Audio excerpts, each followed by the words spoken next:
Bienvenue, mesdames et messieurs, dans l'invité du jour. La gouvernance, la décentralisation, la question des déplacés et des réfugiés, le bilinguisme.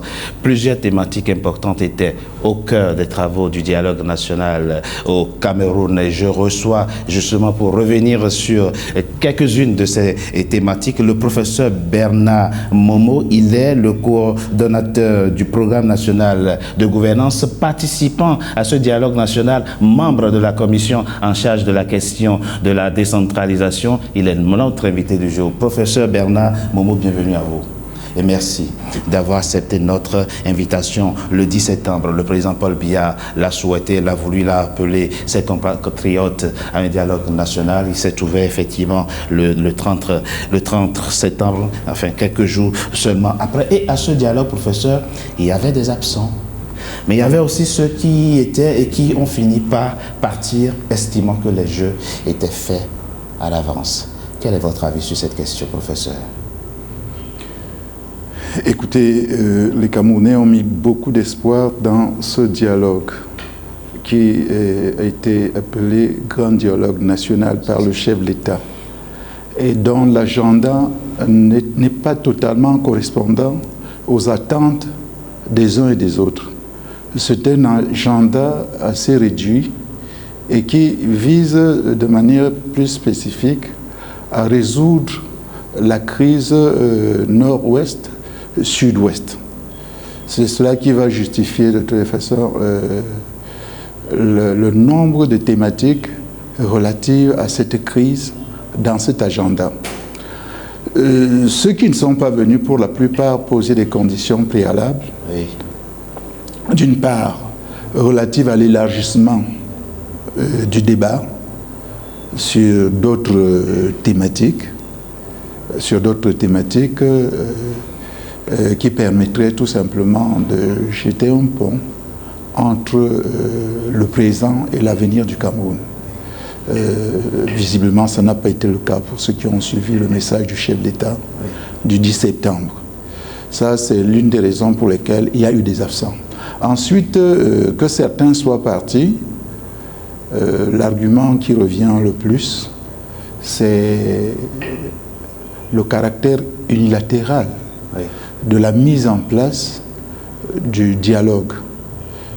Il a contrarié nombre de participants qui sont arrivés avec en tête l'élargissement à certaines questions, notamment celle de la forme de l'État, celle du code électoral, celle de la Constitution. Maître Akeremouna dit qu'il aurait fallu d'abord laisser les anglophones organiser une conférence générale anglophone, quitte ensuite à faire organiser un dialogue national inclusif.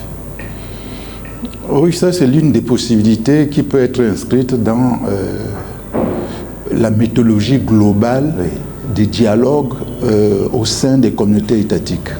Il y a une phase préparatoire qui peut avoir des étapes. Et au Cameroun, une réunion des anglophones leur aurait permis de rapprocher leur point de vue et d'arriver avec des revendications suffisamment précises et consensuelles pour cette communauté.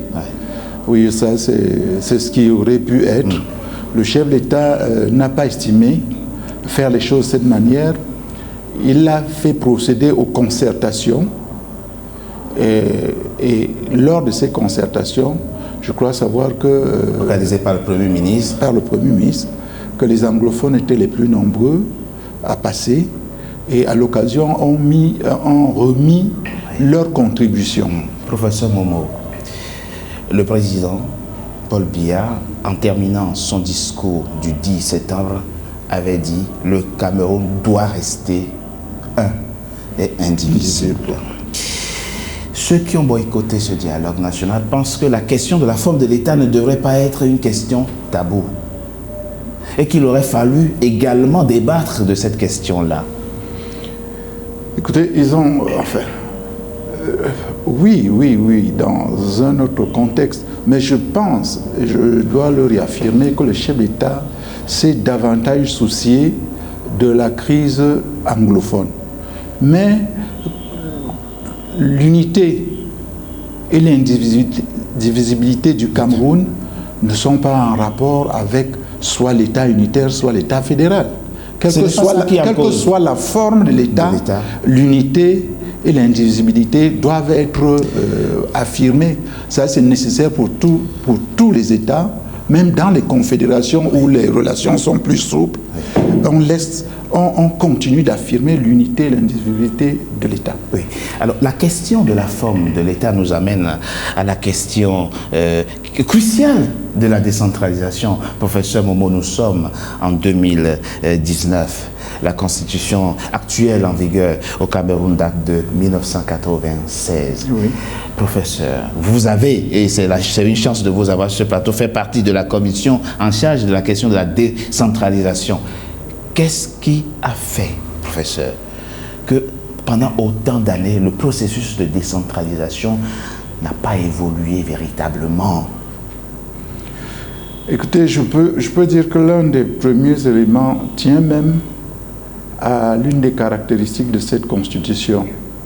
On a dit qu'elle se mettra en œuvre de manière progressive. Ça a été un frein dans l'évolution de la mise en place des institutions prévues par la Constitution et notamment de la décentralisation. Souvenez-vous, fait une interprétation extensive de la notion progressive. Oui, souvenez-vous qu'on a attendu 2004, 18 janvier 1996, juillet 2004, pour que les nouvelles lois de la décentralisation soient promulguées. Déjà, l'eau avait coulé sous le pont 8 ans après. Et croyez-moi, la première mandature des conseils municipaux qui a suivi 2007-2013 n'a pas pu permettre l'implémentation des lois adoptées entre 2004 et 2009.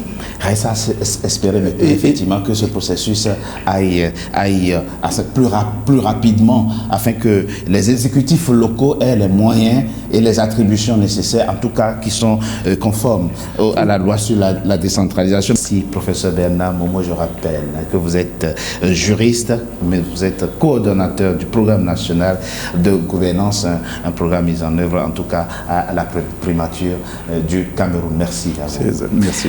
Mesdames et messieurs, c'était l'invité du jour. Merci d'avoir été à notre compagnie. À très bientôt pour un nouveau numéro de l'invité du jour.